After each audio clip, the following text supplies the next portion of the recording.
श्री स्वामी समर्थ. जय जय स्वामी समर्थ. अवधूत चिंतन श्री गुरुदेव दत्त. श्री स्वामी समर्थ महाराजांना वंदन करून मी आजच्या व्हिडिओला सुरुवात करते.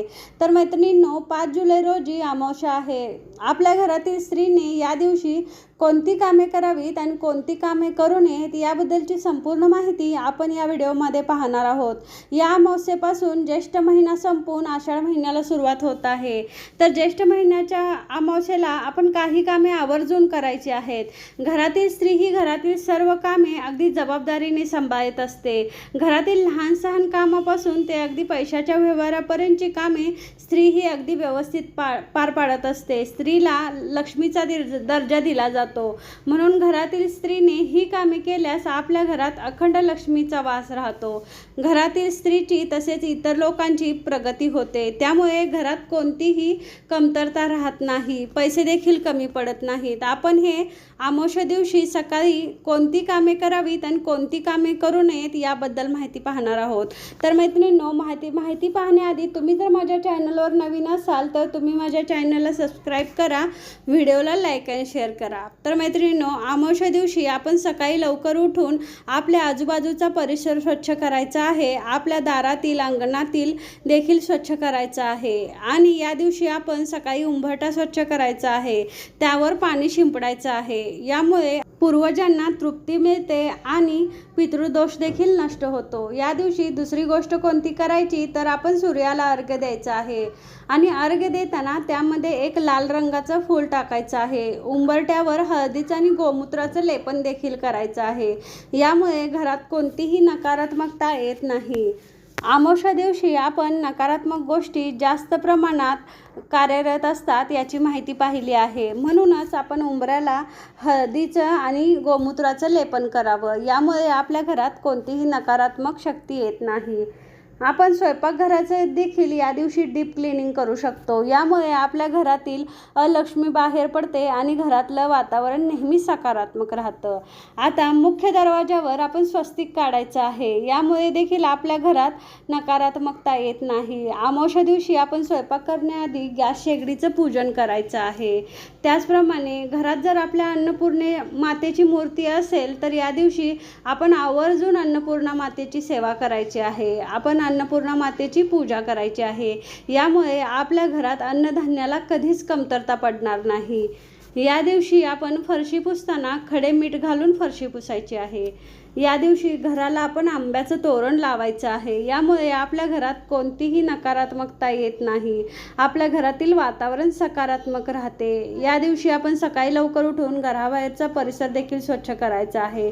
घरातील जाळे जळमटे काढून आपण घर स्वच्छ करायचं आहे. यामुळे घरातील अलक्ष्मी निघून जाते आणि आपल्या घरात लक्ष्मीचा वास राहतो.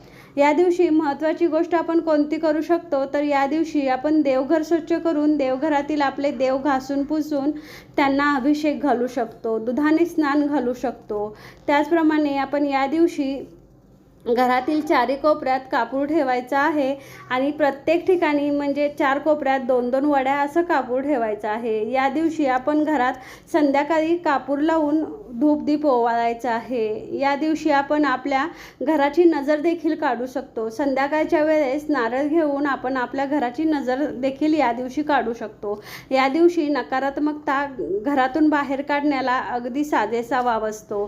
त्यामुळे आपण ही कार्य नक्कीच करू शकतो. आणि दुसरी गोष्ट म्हणजे अमावस्या दिवशी आपण पिंपळाच्या झाडाला जल अर्पण केले तर पितृदोषाचा त्रास नक्कीच कमी होतो. आणि अमावस्या दिवशी आपण तुळशीला 11 प्रदक्षिणा घालायच्या आहेत. आणि प्रदक्षिणा घालत असताना ओम नमो भगवते वासुदेवाय नमः, ओम नमो भगवते वासुदेवाय नमः या मंत्राचा जप करायचा. प्रदक्षिणा घालत आपण या मंत्राचा जप करायचा. या दिवशी तुम्ही भगवान शिव पार्वतीची देखील विधिवत पूजा करू शकता. या दिवशी आपल्याला ही पूजा केल्याने शिवाचे आशीर्वाद जास्ती प्रमाणात मिळतात.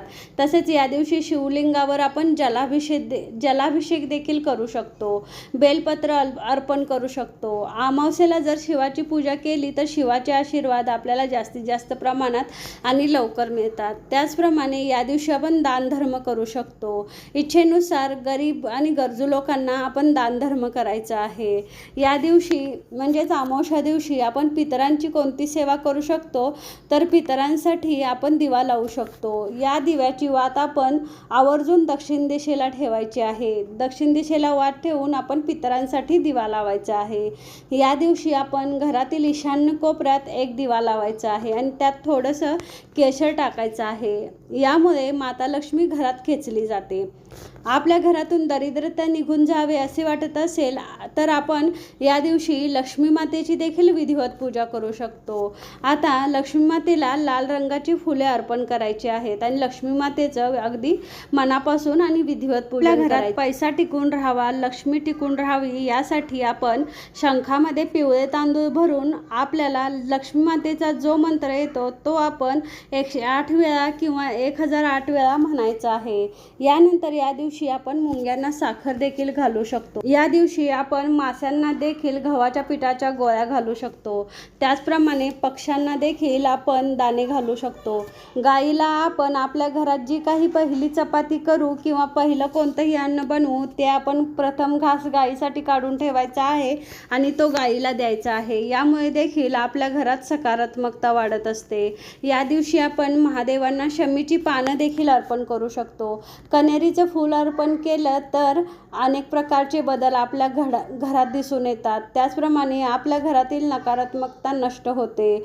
तर मैत्रिणींनो, आपल्या घरात जर पितृदोष असेल तर आपण महादेवाच्या पिंडीवर तीळ अर्पण करावे. यामुळे पितृ शांत होतात आणि आपल्या घरातील पितृदोष नष्ट होतात. आपण काही कामे करत असू आणि प्रत्येक कामात जर आपल्याला अडचण येत असेल तर आपण देवांना दुधाचा अभिषेक घालू शकतो आणि दूध साखरेचा नैवेद्य देखील आपण आपल्या घरातील देवांना अमावस्या दिवशी दाखवू शकतो. या दिवशी आपण संध्याकाळी महामृत्युंजय मंत्राचा 108 वेळा जप करावा.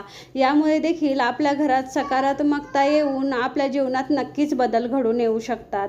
तर मैत्रिणींनो, ह्या गोष्टी झाल्या आपण अमावस्या दिवशी काय काय करू शकतो जेणेकरून आपल्या घरात लक्ष्मीचा वास राहील आणि आपल्या घरात पैसा टिकून राहील आणि आपल्या घरातील पितृदोष नष्ट होतील. या गोष्टींसाठी आपण या गोष्टी करू शकतो. तर मैत्रिणींनो, आता आपण पाहणार आहोत की अमावस्या दिवशी आपण कोणत्या गोष्टी करायच्या नाहीत.